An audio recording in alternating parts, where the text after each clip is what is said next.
In today's video, we will discuss why your Zeppelin is flashing a red indicator and how to fix it. This red light signals a power supply issue, often due to failed circuitry components, blown fuses, or a blown capacitor. Here's how to fix it. Using a T20 bit with a hole in the middle, unscrew the silver iPod support and gently remove the ribbon cable. Slide out the two black covers, press the release button, and remove the 8 Phillips screws holding the speaker assembly.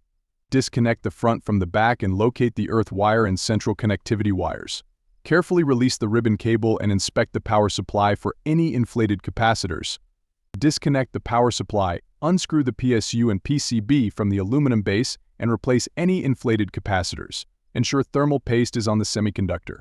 Reassemble the device, reconnecting all wires, securing the back covers with 8 screws, and reattaching the iPod ribbon. Install the rubber part and check if the issue is resolved.